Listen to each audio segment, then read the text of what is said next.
Good morning. So I want to start out this morning by telling you about an experience that I had recently.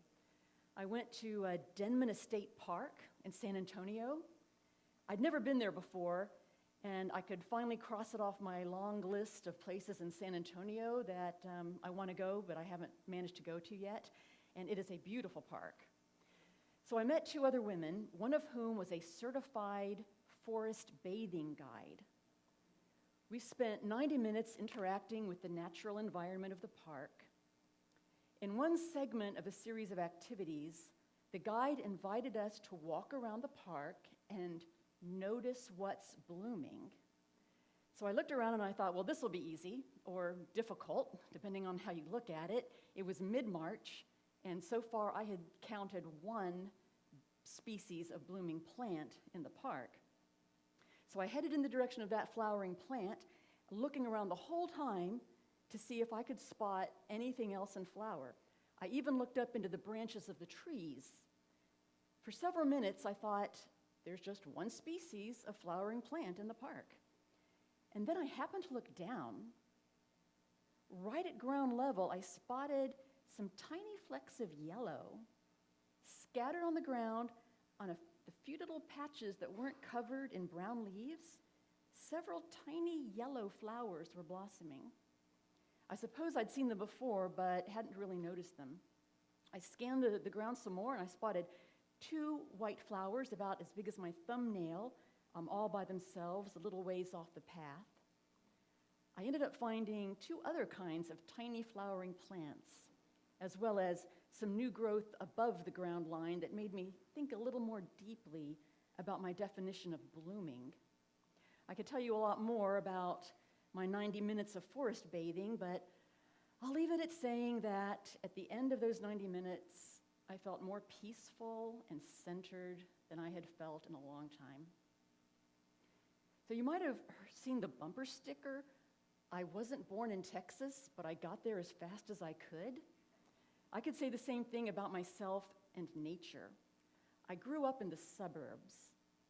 Up until the age of about 8, my experiences of nature were mostly limited to the green belts and a wooded lot or two within a half mile of my house. What I most loved to do was build and furnish houses. We called them forts, but I always thought of them as houses.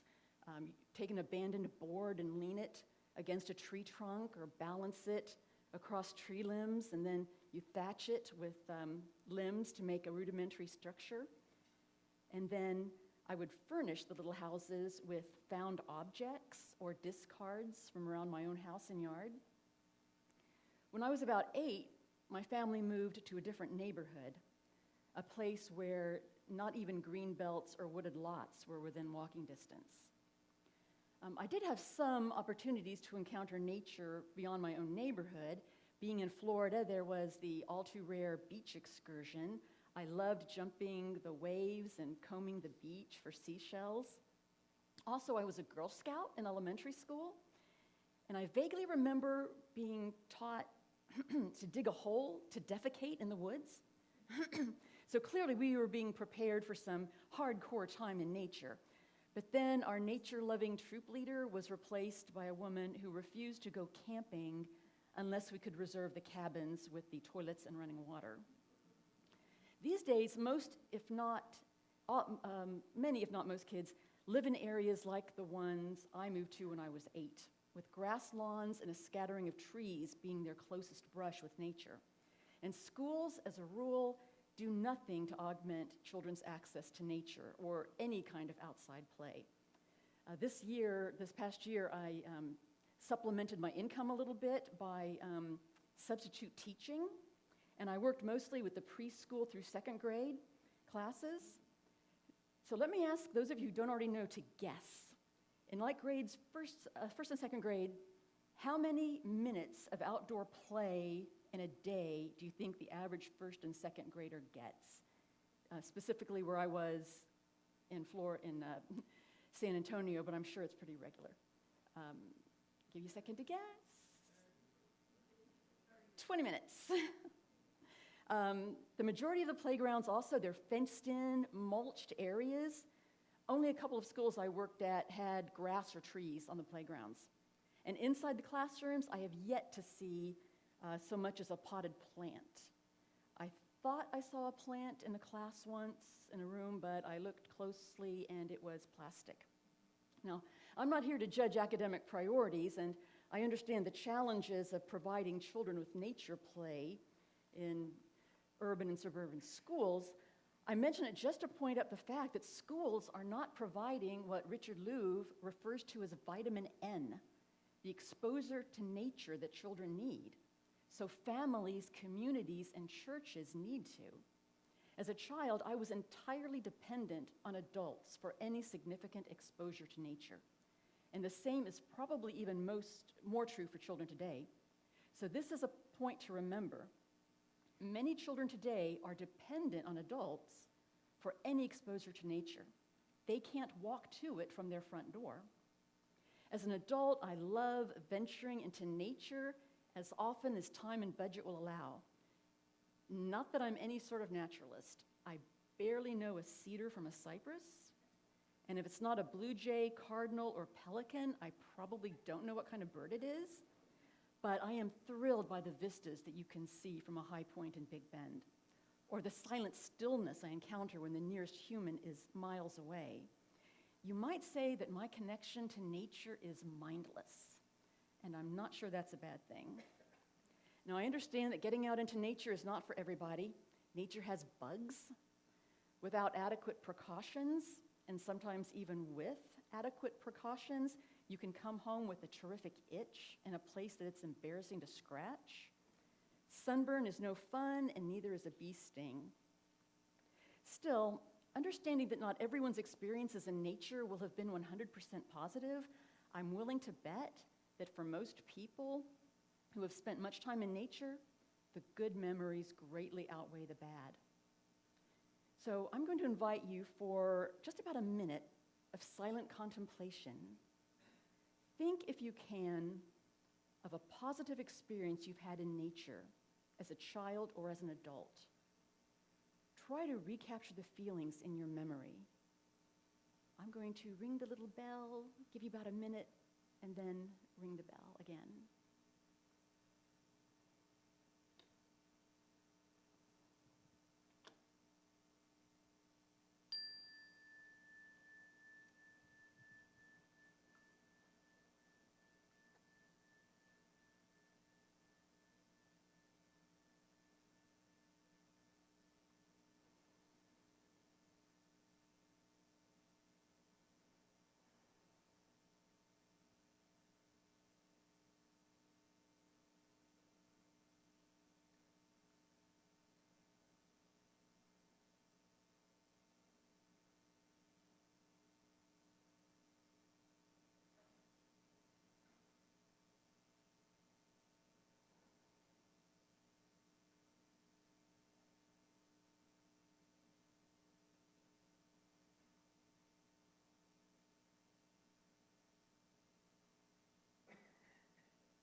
Now, I'd like to give you an opportunity to share your memory with someone else.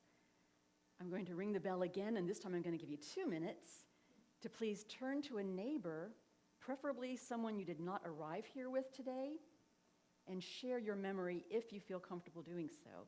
If you don't feel comfortable sharing, you could just bow your head and close your eyes to signal that you prefer to stay with your own thoughts for now. So I'm going to give you 2 minutes this time.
I'm betting that some of you will have conversations that you'll want to continue after the service.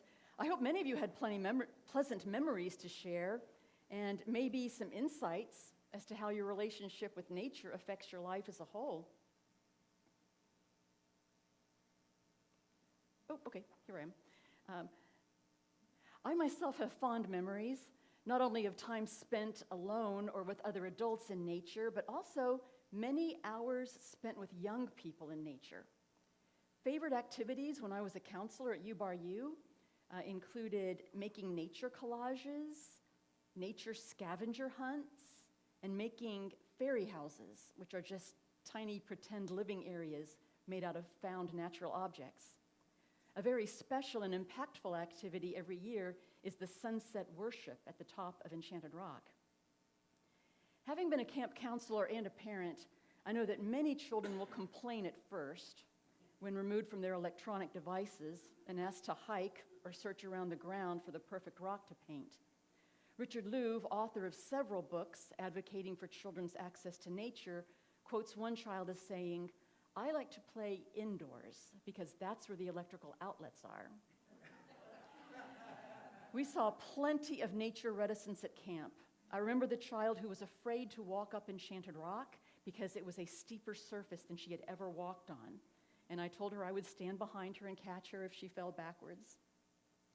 Being a summer camp in Texas, we saw plenty of kids who were not used to being outside for more than a few minutes at a time between late May and early September. But by the end of the first camp week, even the most indoor-loving first-time campers would be proclaiming their desire to return the following year for more outdoor adventures.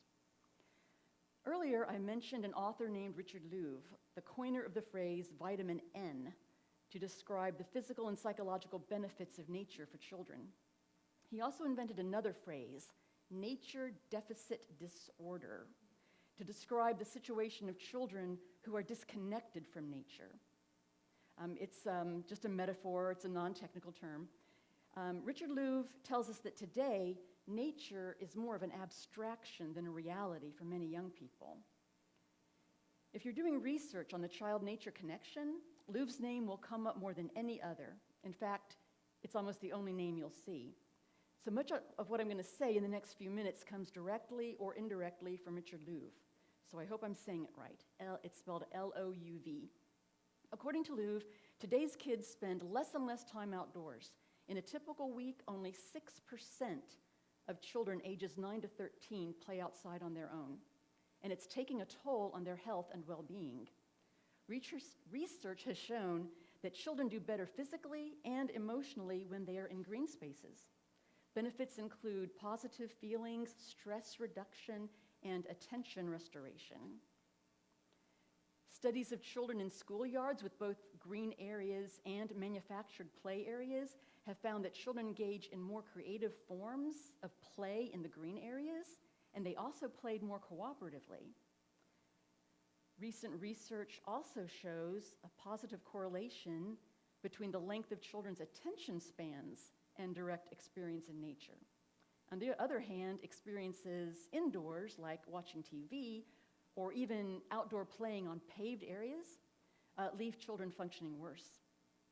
Studies at the University of Illinois show that time in nature settings significantly reduces symptoms of attention deficit hyperactivity disorder in children as young as age 5. The research also shows that the experience helps reduce negative stress and protect psychological well-being. Even playing with dirt has been shown to reduce anxiety and stress levels in children. Louv also believes there might be some connection between children's exposure to the natural world and the very survival of that world. This would be a difficult thing to prove empirically, but it makes sense to me. If a person has little direct experience of the earth, what is the chance that they will be active stewards of the earth?